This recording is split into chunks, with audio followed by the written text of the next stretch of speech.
I have the immense pleasure and the honor of admitting Clarissa Ward and welcoming her to this masterclass. So for those of you who have not yet read her full biography, which we sent you earlier this week, in just a few words, Clarissa Ward is CNN's chief international correspondent.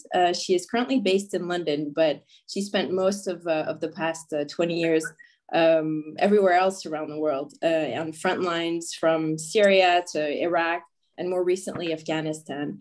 And so she has kindly agreed to share her experience with you, and she will take your questions afterwards. So keep a few notes of those for the second part of this masterclass. So Clarissa, thank you again for being with us, and the floor is yours.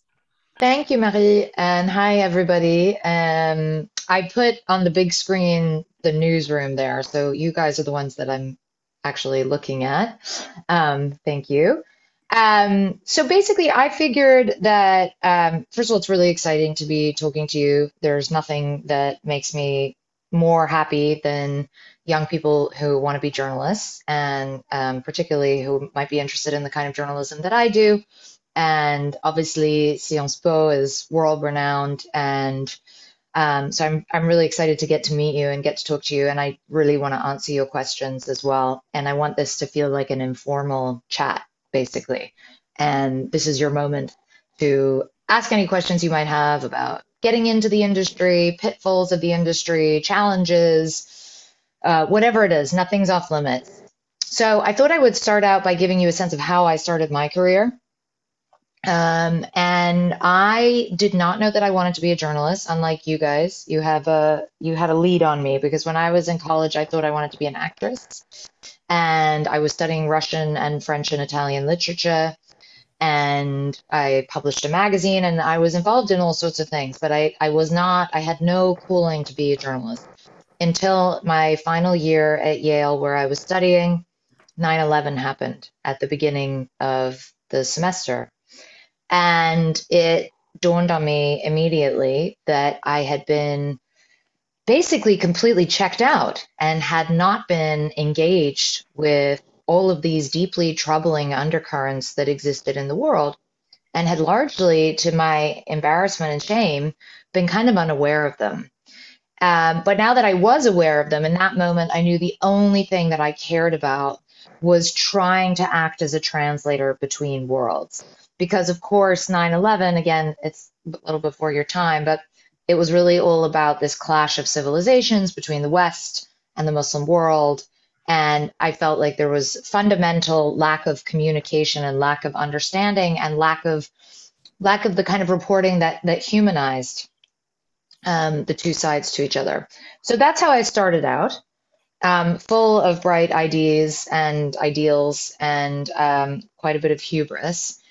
And then basically I went, I had a very random thing where I was Uma Thurman stand-in on Kill Bill for 3 months in China, which was like, it has nothing to do with my life at all, but was like a good experience, because it made me realize that working in Hollywood is really not that fun and glamorous, and it's actually really boring.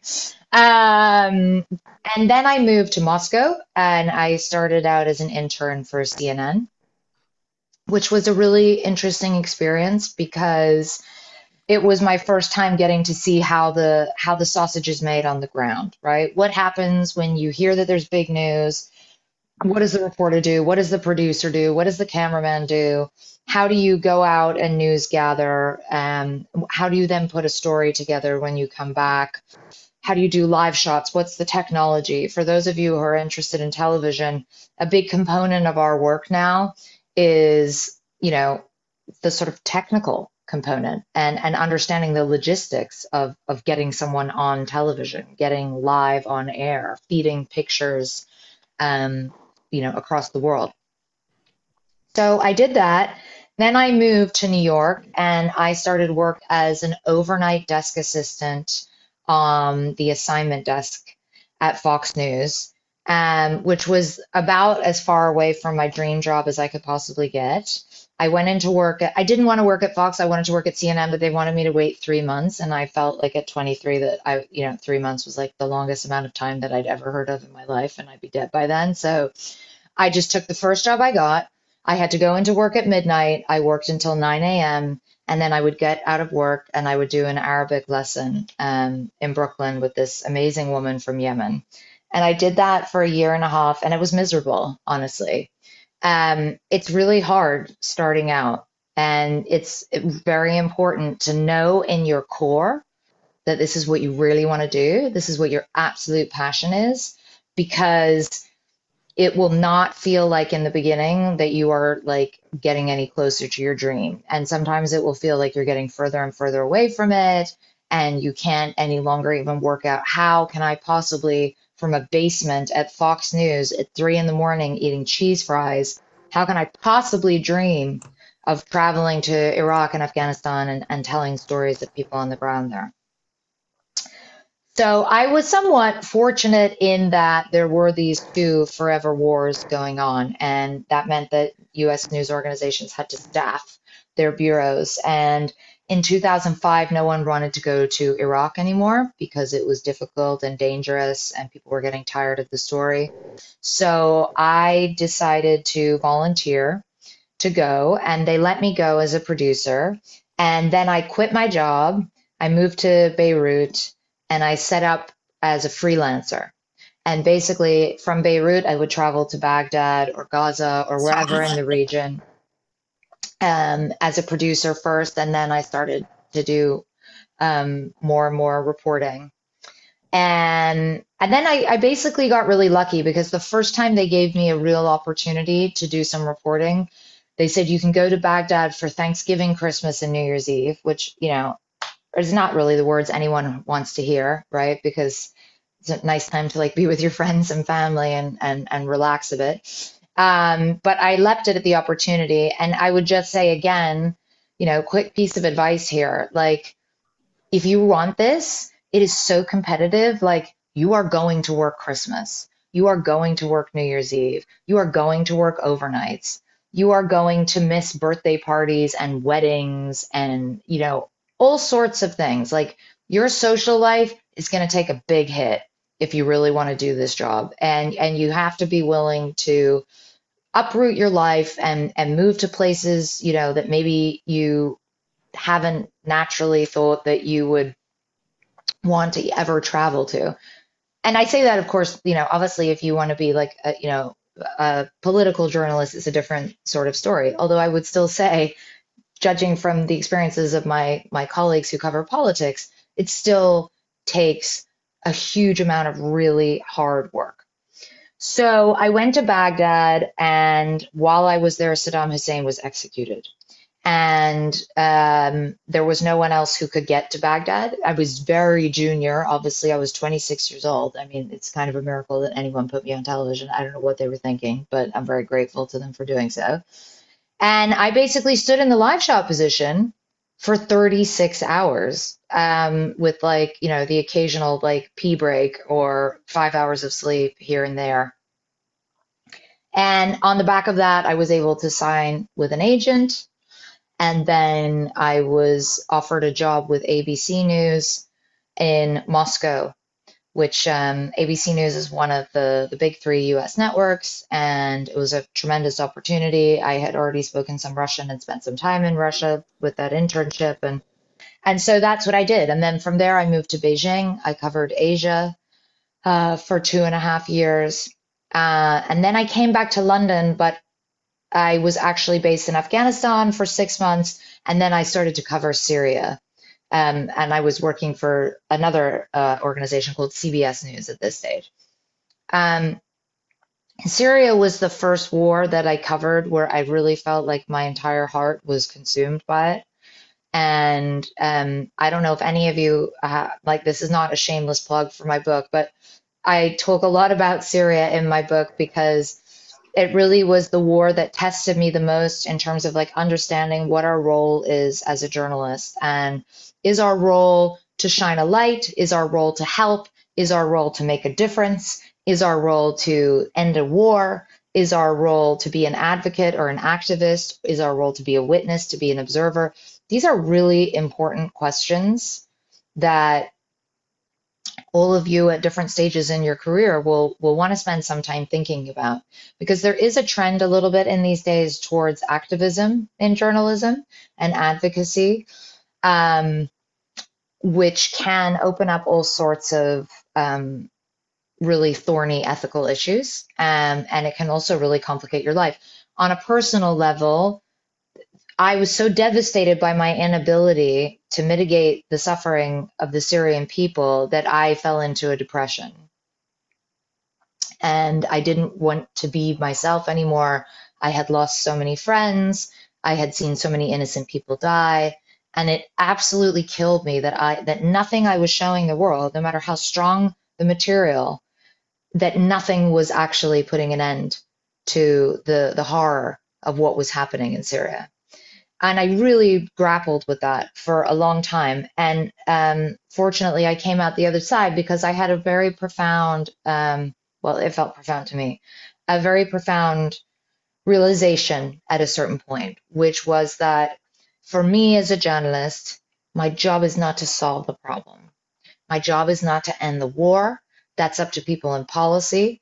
That's up to people in government. That's up to people in military. There are other people whose jobs it is to do those things. My job, the real point of journalism, is to shine a light on a story that maybe is not getting a lot of attention, to offer on the ground in real time substantive reporting, to offer a chance to give voice to people who might not be able to have their voices heard otherwise. And that's a huge responsibility. And it's one I take so seriously. It's so important. Often you are the only chance that someone has to let the world know what people in Syria are experiencing living under the barrel bombs, what women in Afghanistan are experiencing now in Kabul with the return of the Taliban. You're the one who can give them that platform and allow their voices to be heard. And as a result, in a sense, you are also a very important part of holding governments accountable, holding regimes oppressive, militaries, juntas, terrorist groups. A big part of your job in that sense is you're holding them accountable because you're telling the world what you're seeing on the ground, the actions they're taking, the impact that they're having on people who are living in these areas. And when you think about it like that, you're like, you know what? That's a lot of work already as a journalist. That's a huge responsibility already. And that is absolutely enough for me to take up all my bandwidth and all my focus. The minute I start worrying about, like, if I do this story, will it have an impact? Like, if I do this story, will someone implement sanctions? If I do this story, will a government withdraw its troops? If I do this story, will the international community do something to get Bashar al-Assad out of power? The minute you start sort of obsessively thinking like that, you fall into the danger of, like, first of all, disappointing yourself, like personally and professionally, because the chances are you are not going to be able to, and there might be certain exceptions in your career, but for the most part, you're not going to be able to stop wars and change the world. And that's okay, because that's not your job. And I just wish, if I, could go back to my younger self, I wish someone had told me that a little bit earlier, because there is a lot of guilt also that comes with doing this work. A lot of people talk about it as like survivor's guilt, because you will go to some terrible places and see some awful things and meet desperate people. And then you will be able to get on a plane with your nice little red passport and go back to Paris and have a nice lunch with your friends and drink a glass of rosé. But the people you left behind can't do that. And that is a very difficult thing to make sense of in your mind. And it's the randomness of privilege and the randomness of where you were born, what passport you have, and all that allows you to do, and the responsibilities as well. that brings with it. So I would just say that I think there's always this temptation when you're starting out, particularly if you're interested in conflict journalism. You think there's something a bit glamorous about war, exciting about the lifestyle, fascinating, intense.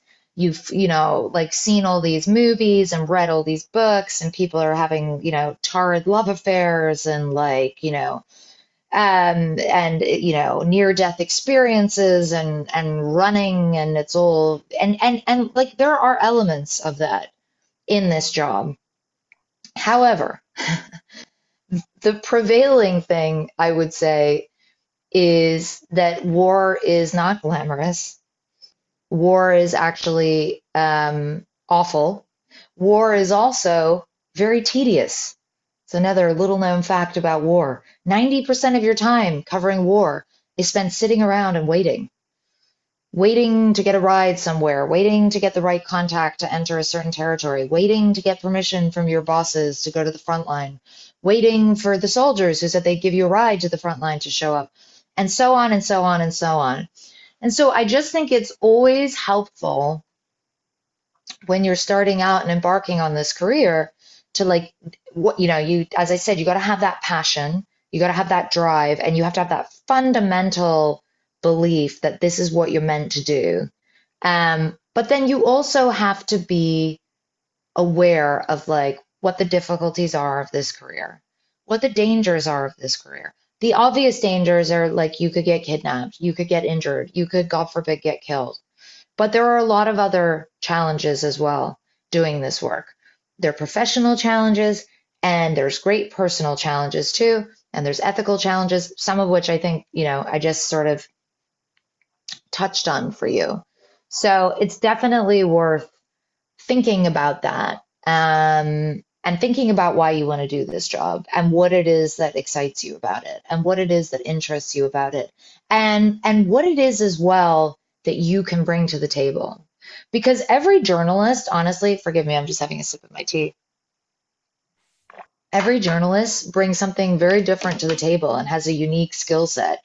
Even if, for those of us who work in TV, there might be a perception oh, TV reporters tend to have this skill or that skill.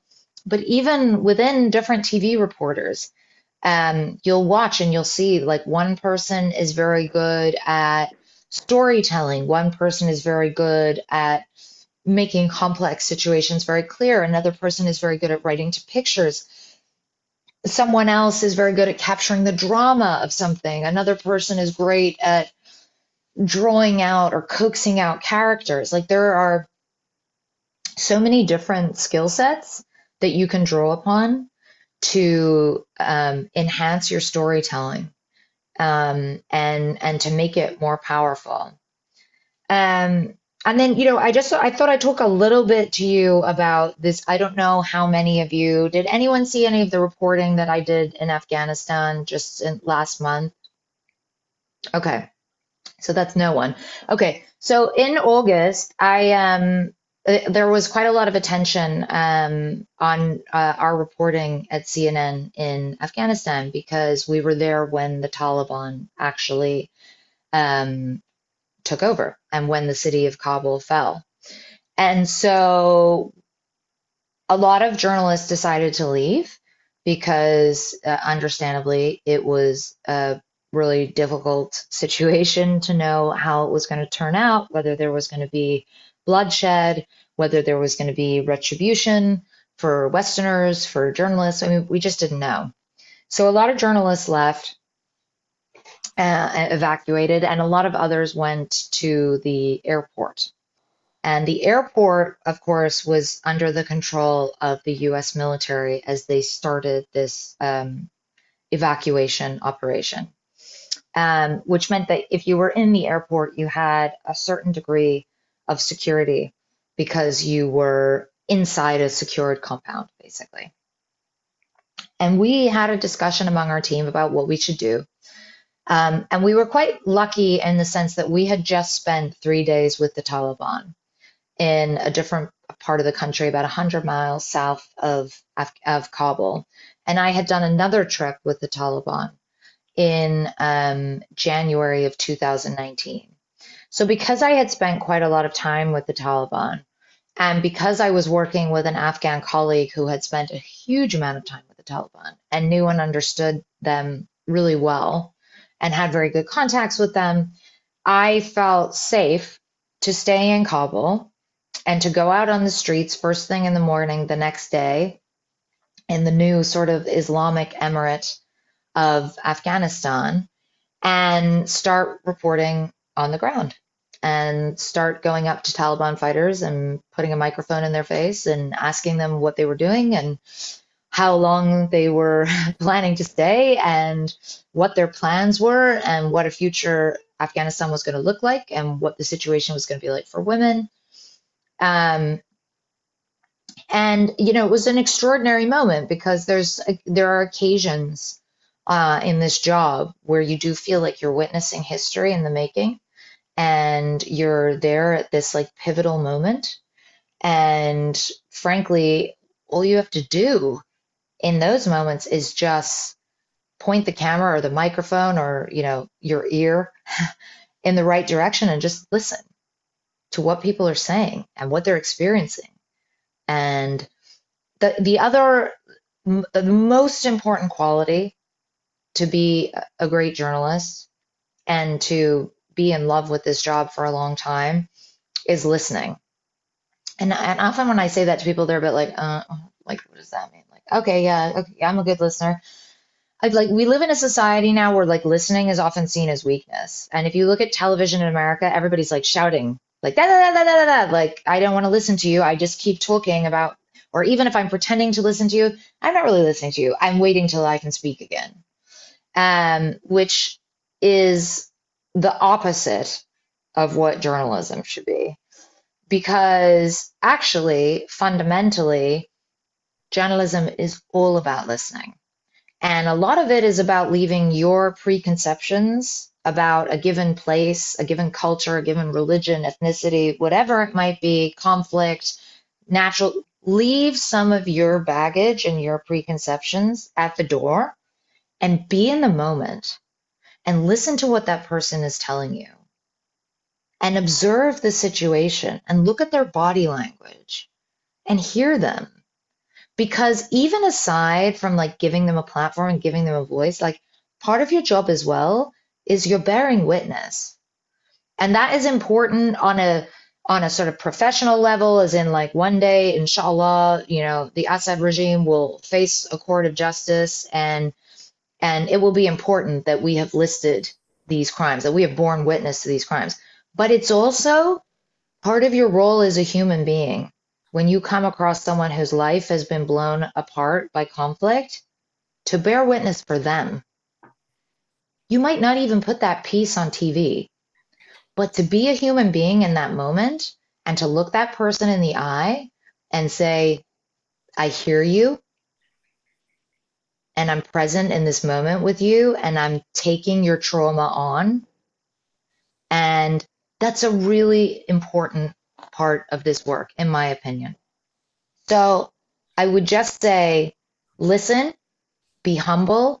It doesn't mean you don't have your own values, your own opinions, your own ideas. You can have all of those and you can still listen. And I have interviewed people who are truly vile, evil human beings. And you still listen. You still have to listen. It doesn't mean you don't challenge. It doesn't mean you let them gratuitously spout their propaganda. It doesn't mean you don't hold them accountable. But listening is a hugely valuable tool. And I promise you, the minute you really start to listen and you watch an interview, I now remember my first 60 Minutes interview. 60 Minutes is it's a big news magazine show in the US. And I had my list of questions all ready to go. And I was so nervous and so excited. And here I was with my list of questions. And the producer was like, I want to do a rehearsal with you. And I was like, okay. So I read my question number one, and then I look at the person I've asked the question, and I'm listening. I'm doing my listening face. And then I read my next question. And then I read my next question. And the producer was like, here's what we're going to do. I'm going to take the questions away from you. And I was like, what the hell are you talking about? You can't take the questions away from me. He was like, yes, I am, because you're not listening. You're sitting reading your stupid list and you're going to miss important things that he's saying. So I'm going to take your list of questions. If there's anything you forget to ask at the end, like we can do it at the end.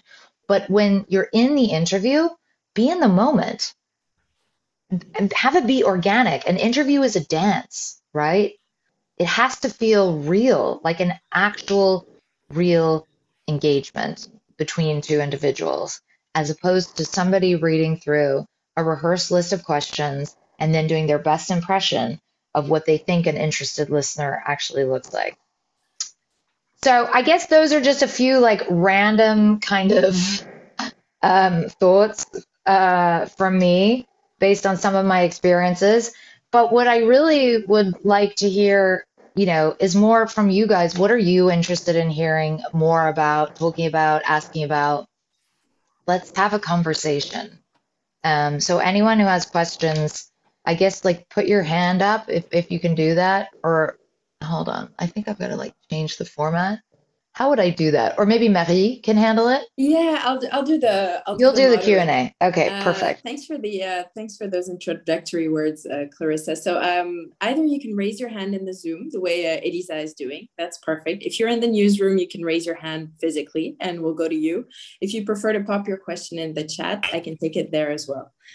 So we'll start with you, Elisa. Hi, thank you so much for your really interesting speech for the beginning. And I'm really interested in the Middle East as well, because I lived in Israel.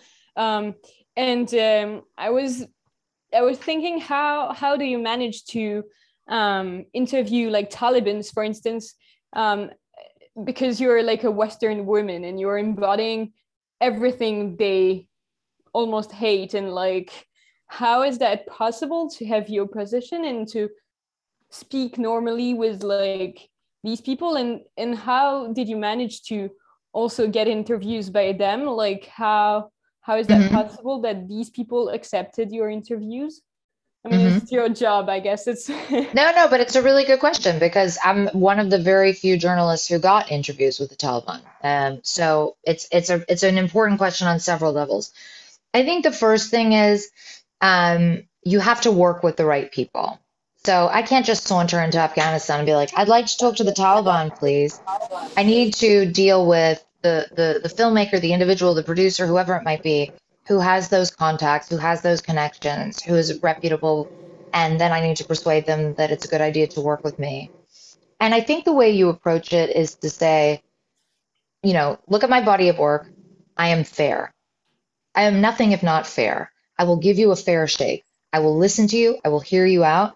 I will put your point of view on TV. And, if you have something you want the world to know, this is the way it works. In terms of being a woman, it's an interesting thing because it can work both ways. I sometimes joke to people that it's actually a great thing to be underestimated sometimes. And often my Western male colleagues are seen as more threatening. They're seen as they're mercenaries or spies, or whereas a Western woman and in some of these places is more of a curiosity. In Afghanistan, sometimes we're jokingly called honorary men. So sometimes that helps. I also am very, very. I'm very happy to wear whatever I need to wear to get an interview or get a story or get to a place where I can stick a microphone in someone's face and ask them tough questions. So I don't have an issue wearing an abaya or a headscarf or whatever is appropriate for that social context. I think that helps a little bit. I've had instances with the Taliban recently where they were shouting at me outside the airport. I was asking them why he was carrying a whip, and he was shouting at me to cover my face. I just covered my face and kept asking the question. Because at the end of the day, it's not going to make me look bad. It's going to make him look bad. Right? So let that be on the record. Let that be on television. Let that be part of the story too. So I think that what I try to do, I try to be an observer, and I try to to not make it about me. And, a lot of people, at the end of the day, people are people, and people love to talk about themselves, honestly. And the Taliban, particularly right now, because they're feeling jubilant after this victory. I think they are particularly interested in showcasing a certain face to the Western media. So, and now lots of people are talking. It's not like it's just me anymore. Now lots of journalists are talking to them every day. So, but that's initially how I went about it. Thank you. Lots of questions coming in the chat. One of them about how you would compare being a reporter in a conflict zone versus, being a beat reporter or a more classic kind of role, and how you deal with the stresses that come with your work. Yeah. So I've done both, right? Because I was based in Moscow for 2 years, and I was based in Beijing for 2.5 years, and neither of those were, that was like beat reporting, basically. And beat reporting it's a totally different set of challenges, but they really are challenges nonetheless. I mean, you need to know your subject inside and out, which ideally you would know your subject really well, no matter what story you're covering. But when you're a beat reporter, you need to know every single component of it. You need to know the history of it. You need to read 20 books about it. You need to travel all over that country or that place. Or if you're covering politics, you need to know who every single player is. You need to be building sources, which is really hard and takes a lot of work, honestly, a lot of energy. So it's a different set of challenges. But yeah, obviously conflict reporting brings with it like a different kind of stress. And the way you cope with that, I mean, I think everybody copes with it in different ways. The way I have coped with it is by, having a really rich home life, like my family, my friends, and my children, and just like really committing to loving my life.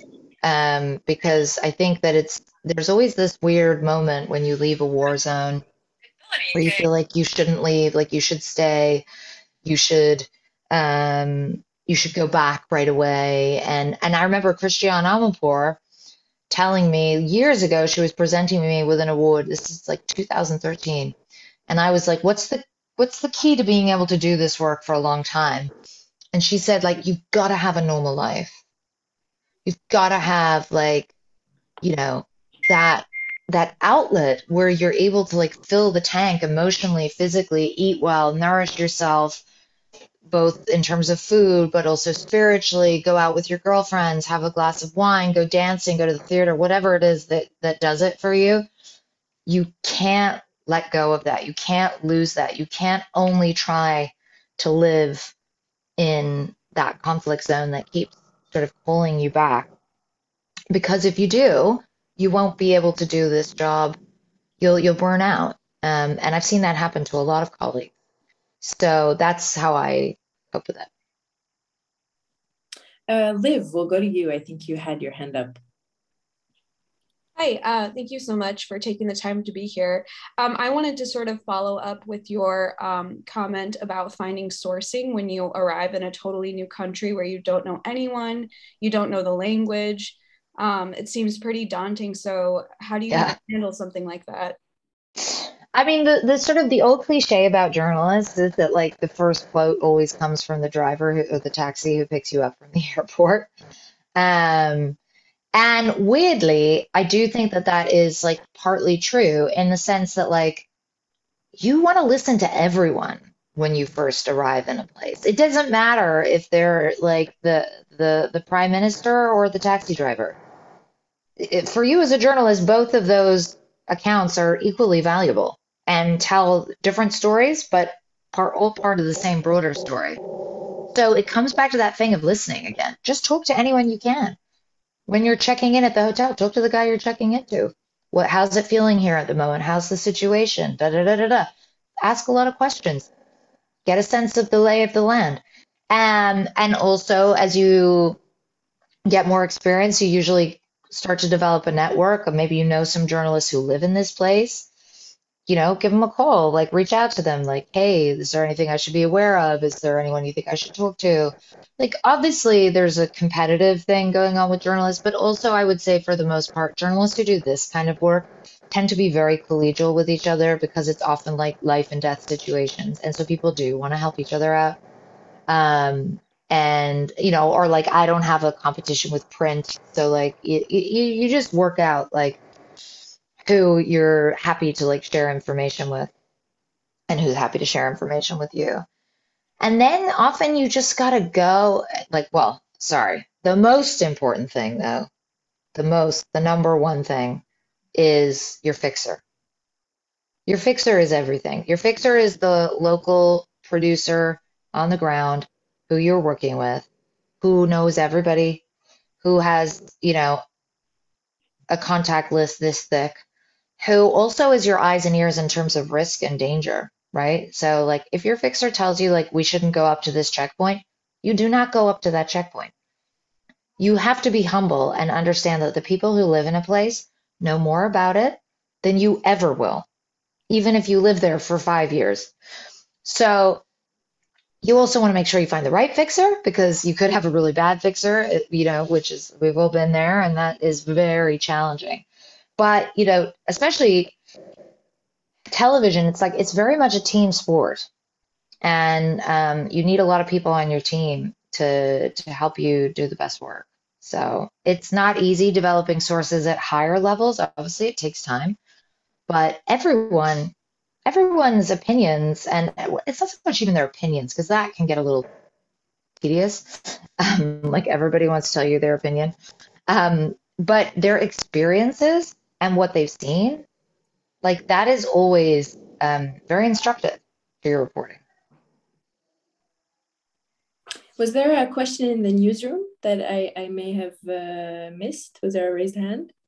Okay, we can come back to you after. So lots of messages, Clarissa. I don't know if you can see them in the chat, but yeah, lots I of can. students saying thank you, first of all, and also saying that they did follow every step of what you were doing in Afghanistan. I think earlier people were shaking their heads a little bit shyly, but there's definitely that interest.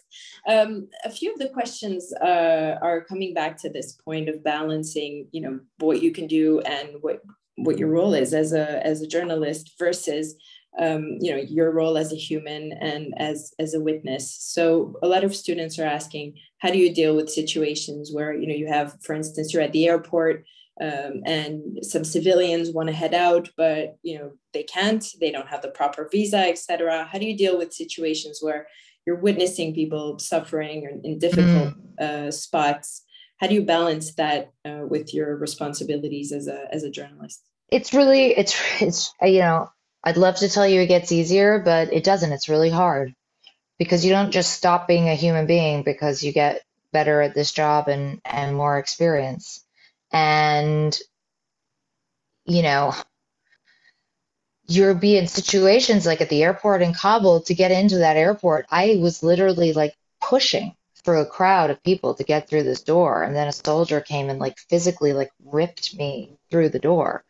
And, and as I'm being ripped, like pushed in through the door, I'm pushing others out of the way, essentially. And that's a lot to get your head around. Like, not only am I not helping, I'm putting myself first almost. Like, how do you deal with that? But I think that you understand inherently, like, the way you can help is by bearing witness and telling the story.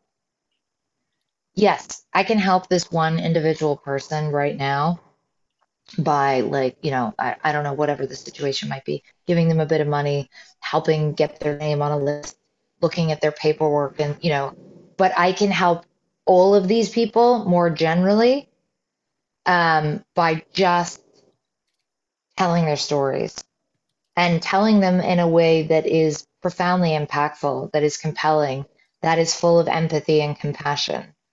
Because too often I think that we try to like remove empathy and compassion from the story and from the way that we tell stories, which I really do not think is helpful actually. And it means that so much of news is told in this kind of very like cold, intellectual, abstract, geopolitical jargon that does not engage people around the world. So I actually think it's very important to have that emotional component and that compassion and that empathy in your reporting.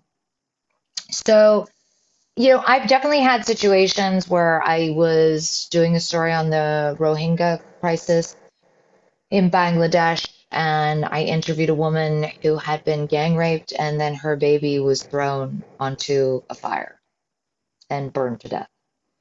And at the end of the interview, she was asking for money. And, we gave her a sewing machine. We bought her a sewing machine and we gave it to her. You're not really supposed to do that, but like, honestly, there's also a point where you're like, you can also be a human being. You have to be very careful about paying people for interviews. That is not allowed and is not good. But it is also okay to help people along the way who tell you their stories and who are going through tremendous suffering. I have a young Syrian friend who I have sponsored. He got into Columbia University, and so things like that. Like there are ways that you can still help, but the main way, like on a personal level, so that you feel like a human being again. But the main way you're going to help, and the most important help that you're going to give, is by getting the world's attention on a story. And it's really hard to do, by the way. It's not easy. The news cycle is a fickle, fickle thing. And it comes and it goes and it ebbs and it flows. And you have to work really hard to engage people and to make them feel that what's happening a million miles away from them is important and relevant, and that they can connect to the people who are experiencing whatever it is. Emma, you had a question. Hello, thank you so much for your speech. You are a true inspiration. So I had two questions actually. So the first one is, would you say being a female journalist in this kind of conflict zone is easier than being a male journalist? Is there advantages and disadvantages of being a woman on those areas? And the second question was, do you see yourself doing this kind of journalism for the rest of your career? Or do you plan to go back to America perhaps, or to change of topics? I'm sorry if you can hear my child, like my 1-year-old shrieking in the background. So answer to the second question first. For a long time, I really wrestled with this. People are like, don't you want to show? Don't you want to show? Like you get to a stage in your career where everyone's like, don't you want to show? And I used to be like, maybe I should want to show, but I don't. Why do I not want to show? And then honestly, this experience in Afghanistan was just like, I definitely don't want to show. This is what I love to do. This is what I'm meant to do. This is my passion.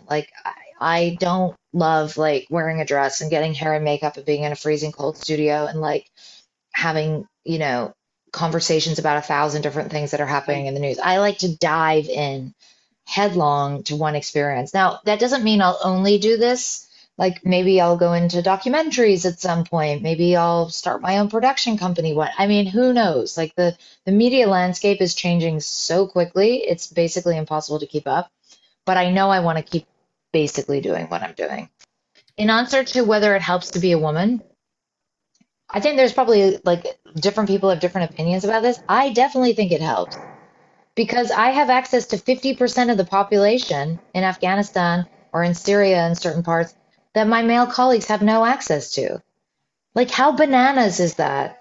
That for so many years, the stories of war were being told without women's voices ever being taken into account or heard. And by the way, women have a very different perspective, almost always.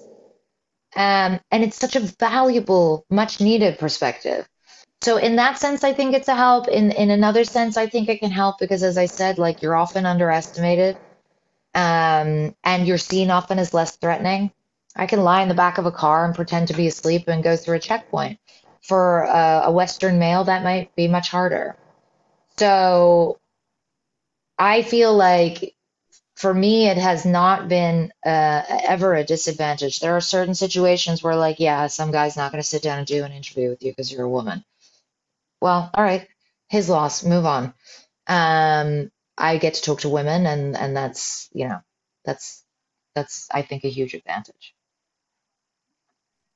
Clarissa, there are a few questions in the chat about how you prepare for a new mission, perhaps in a new country or region, and how do you go beyond the cliches of those places?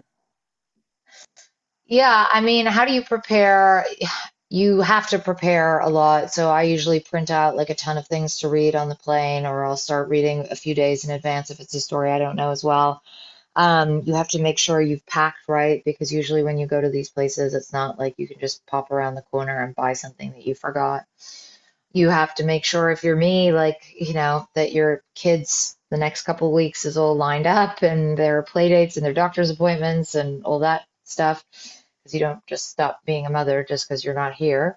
You have to make sure you have the right team and that you have, you know, some things lined up. And then if you're worried about the cliches and stuff, which is a definite, like, legitimate concern, it's, again, it comes back to that thing of like, listen. So like before I went to Myanmar, I hadn't been to Myanmar before. So I spent like weeks talking to like every single expert I could and just trying to learn and never presenting myself as an expert. Okay.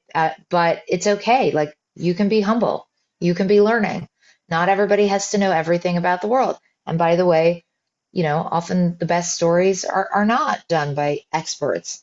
So I think sometimes, and particularly as women, we tend to do this. We get so preoccupied with what we don't know that we try to like downplay ourselves or remove ourselves from a situation where we feel unworthy of trying to cover it. And I think that, you know, if you work hard and you try your hardest to prepare, the fact that you don't know a situation so well doesn't mean that you shouldn't get your shot to go there and learn. And by the way, the most important piece of advice, find a mentor. Find a mentor when you're starting out in your career. Essential. Doesn't matter if they're a young, old man, woman, whatever.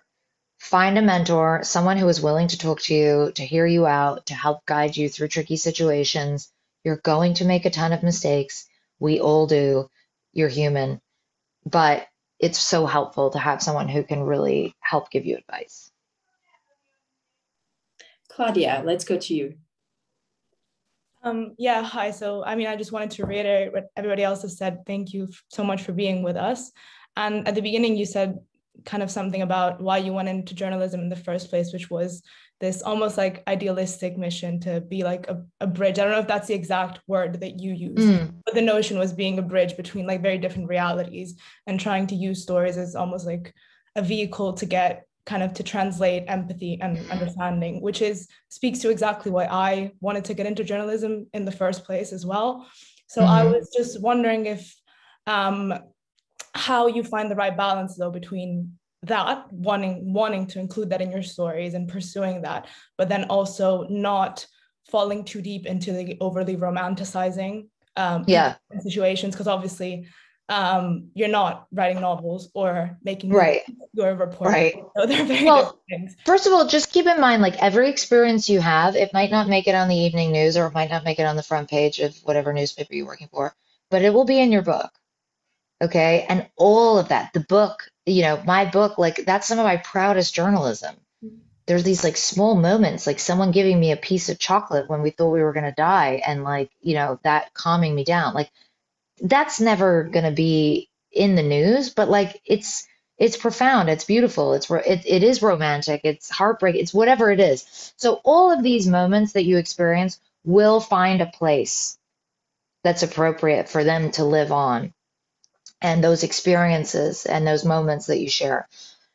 Obviously, a lot of what you're going to do on a daily basis is not very romantic. It's making sausage, okay? And it's like, this is what happened, this is what we know, and this is what he said, and this is what she said, and this is what's supposed to happen next. Back to you, Chuck. You know, and like, and that's, and like, you'll also be doing a ton of stories where you're like, this is boring. I don't really care about this story. That's lazy though. You have to be like, okay, I need to find a way to get into this story. I need to find an angle that is interesting. I need to talk about it in a way that can be compelling. I remember doing a story in Baghdad, and it felt like we'd done 1,000 of these stories. They were like young guys, like local militias who had signed up to help the Americans. And I was saying to the cameraman and the correspondent, I was a producer at the time, I was like, this is so boring. We've done this story 100 times before. I don't want to do it. And they were like, don't ever talk like that again. Because your job as a journalist is not to be jaded, which is really easy, by the way, because, you know, once you've been doing this for a long time, you do get jaded. Your job is to tell it every time with fresh eyes, like it's new, like it's important, like it's vital, and make it a good story. And sometimes you're going to need to take a break and stuff because you can't bring that level of energy. You can't bring that level of freshness to a story. But you have to accept that a huge amount of what you do will not be glamorous. It will not be exciting. It will not be romantic. It will be just good old-fashioned dissemination of information. And that's okay too. That's like that's your meat and potatoes. And most of what you do will be about that. And then you strive for those other moments. And they're you know, there's not that many of them, but that's what keeps you going, I think. I'm mindful of time, so we'll go to Sophia, and this may be our final question, and then Clarissa, maybe I'll let you have some closing remarks if you'd like. Sure. So thank you so much again for finding the time to joining us today, and I think your whole speech was truly inspiring for all of us.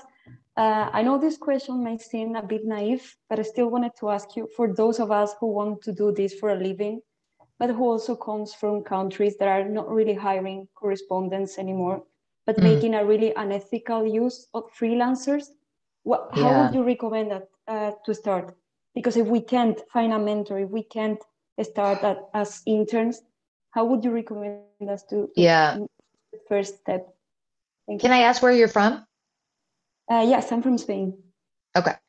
So the freelance issue is like a hugely important issue, and I'm glad you brought it up. And there have been times where we have really failed our freelancer friends and colleagues. I'm thinking particularly of Syria, where no one would take responsibility for freelancers who were working in Syria, but if they went and got shot or got near gunfire, people would buy their material. And it created this moral hazard where you had freelancers who didn't have experience, who didn't have proper insurance, who didn't have medical, sort of knowledge and hostile environment training. And I mean, really, who didn't have a lot of the basic levels of protection that anyone traveling in a war zone should have. Were able to just kind of like go and do very dangerous things. And, you know, some of them ended up paying like the worst price there is for that and getting kidnapped and getting killed even. So I do think that lessons were learned then in terms of understanding that, like, if you're going to work with freelancers in conflict zones, you have to support them 100%. And you have to also be in contact with them the whole time, that like you are responsible for them if they are working for you and you are in a conflict zone. And there are a lot of organizations now that do organize hostile environment training for freelancers, body armor at like vastly reduced prices for freelancers, and so on and so forth.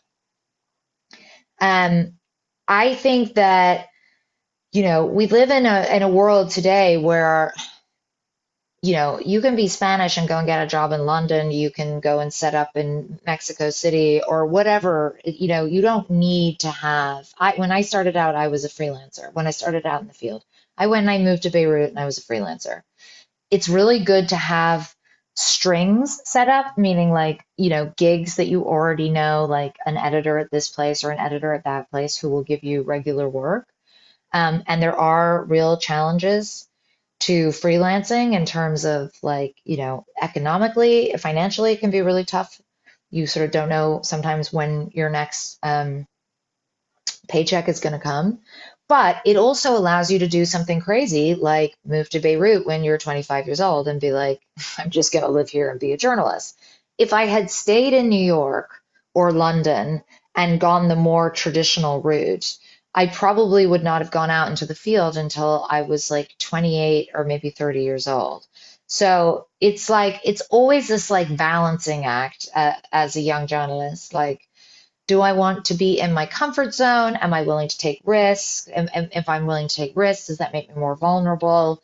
And again, this is why like the only thing I can't stress enough is like find a mentor. Like maybe there's a journalist in Spain who you really look up to, or they don't need to be in Spain, they can be anywhere. And and just talk to them about what your concerns are and what you want to do. And I think there are a lot of us who are like more than happy to try to help people work these things out wherever we can. Any final remarks, Clarissa, you wanted to share? Yeah, I mean, I just want to say, first of all, thank you all so much for joining, and thank you all for writing. I mean, I did like scroll through the chat, and I'm sorry I didn't get to answer all of your questions, but thank you. So they're like super thoughtful, really smart questions, and also thank you for your kind words. I'm really excited just to meet you guys and to see that you're engaged and inspired and excited to become journalists. And the one thing I would warn you about is that like it's a really tough moment for journalism.